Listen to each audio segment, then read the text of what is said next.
এটা ভেবেই মনকে এখন সান্ত্বনা দিয়ে হয়তো তার রক্ষণাবেক্ষণের জন্য আমি আর উপযুক্ত ছিলাম না। আল্লাহ তাআলা তার জিম্মায় নিয়ে গেছেন।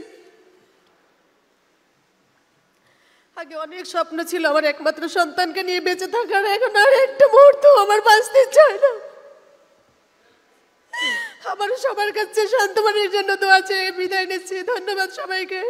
সবাই শান্তমনের জন্য দোয়া করবেন, আল্লাহ যেন তার শাহাদাত কবুল করে। ধন্যবাদ সবাইকে। আসসালামু আলাইকুম ওয়া রাহমাতুল্লাহ। আমরা মহান আল্লাহ রাব্বুল আলামিনের কাছে সম্মানিত অতিথিবৃন্দ এ পর্যায়ে শুভেচ্ছা বক্তব্য রাখার জন্য আমন্ত্রণ জানাচ্ছি। জুলাই বিপ্লবের আরেকজন শহীদ, আমাদের শহীদ ফয়সাল আহমেদ শান্তর গর্বিত মাতা। শহীদ ফয়সাল আহমেদ শান্ত চট্টগ্রামে 16ই জুলাই শাহাদাত বরণ করেন। তাদের শাহাদাতের মধ্য দিয়েই বাংলাদেশে জুলাই আন্দোলনের যে দাবানল জেলে উঠেছিল, ছাত্র জনতা জেগে উঠেছিল। এ পর্যায়ে বক্তব্য রাখার জন্য মঞ্চে আমন্ত্রণ জানাচ্ছি শহীদ ফয়সাল আহমেদ শান্তর গর্বিত মাতা কোহিনুর আক্তারকে।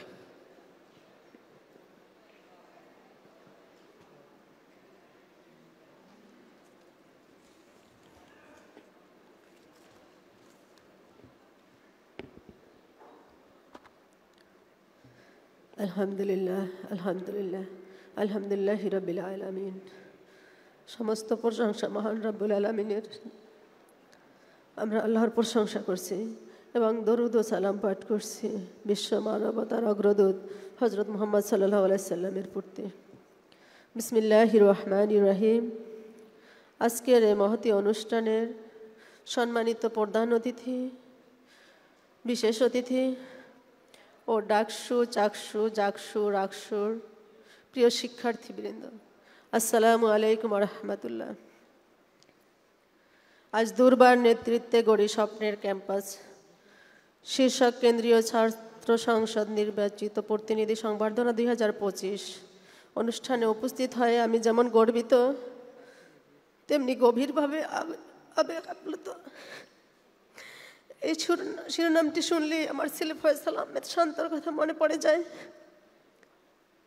শান্ত স্বপ্ন দেখত এমন এক দেশ ও সমাজের যেখানে মতের ভিন্নতা থাকবে কিন্তু শত্রুতা নয়, যেখানে নেতৃত্ব মানে হবে সেবা, সাহস আর সত্যের পক্ষে দাঁড়ানো। সে একটি সুন্দর ও ন্যায়ভিত্তিক বাংলাদেশের স্বপ্ন দেখত। সে চেয়েছিল এদেশের প্রতিটি নাগরিকের মৌলিক অধিকার নিশ্চিত হোক, প্রতিটি যুবকের মেধা ও শ্রমের সঠিক মূল্যায়ন হোক। সে বিশ্বাস করত একজন সত্যিকারের তরুণ নেতা তার দেশের মানুষের পাশে থাকবে, অন্যায়ের প্রতিবাদ করবে আর ন্যায়ের জন্য কথা বলবে। সেই বিশ্বাসে জুলাই বিপ্লবে সে নিজের জীবনকে বিলিয়ে দিয়েছে যাতে পরবর্তী প্রজন্ম ভয় নয় স্বপ্ন নিয়ে এগিয়ে যেতে পারে।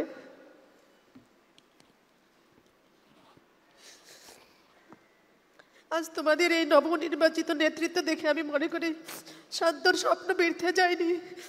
তোমরাই সেই দুর্বার নেতৃত্ব যার ন্যায়, ভালোবাসা ও মানবিকতার ভিত্তিতে স্বপ্নের সমাজ ও ক্যাম্পাস গড়ে তুলবে।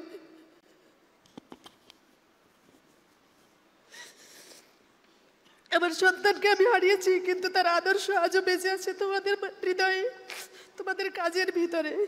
আল্লাহ যেন তোমাদের সঠিক পথে রাখেন, সাহস ও প্রজ্ঞা দান করেন এই দোয়া করি। আর আমার ছেলের আত্মা যেন শান্তি পায় এই ভেবে যে দেশের তরুণরা এখনো জেগে আছে, স্বপ্ন দেখে এগিয়ে যায়। তোমরা আমার শান্তমনের জন্য দোয়া করো, আল্লাহ যেন তার শাহাদাত কবুল করে, জান্নাতের সুউচ্চ মাকাম দান করে। আমার একমাত্র সন্তান শান্তমণিকে নিয়ে আমার অনেক স্বপ্ন ছিল। তাকে সুশিক্ষায় শিক্ষিত করার জন্য আমি বিদেশে পাঠাবো, লেখাপড়া করার জন্য। লেখাপড়া শিখে সে বড় একটা অ্যাওয়ার্ড নিয়ে আসবে, আমি সেখানে সেরা মা হব। আল্লাহ তাআলা আমার সেই স্বপ্ন এভাবে পূরণ করবে আমি তো কল্পনাও করি না। আল্লাহ তাআলা আমাকে একজন শহীদের মা হিসাবে এত বড় অ্যাওয়ার্ড দিয়েছে।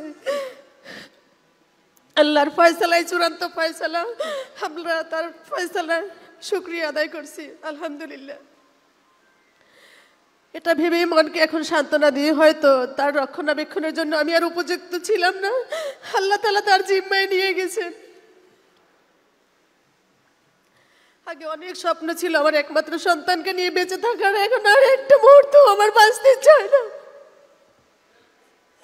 আমার সবার কাছে শান্তমনির জন্য দোয়া চেয়ে বিদায় নিচ্ছি। ধন্যবাদ সবাইকে। সবাই শান্তমনির জন্য দোয়া করবেন, আল্লাহ যেন তার শাহাদাত কবুল করে। ধন্যবাদ সবাইকে। আসসালামু আলাইকুম ওয়া রাহমাতুল্লাহ। আমরা মহান আল্লাহ রাব্বুল আলামিনের কাছে প্রার্থনা করি, আল্লাহ রাব্বুল আলামিন শহীদ ফয়সাল আহমেদ শান্তু ভাইকে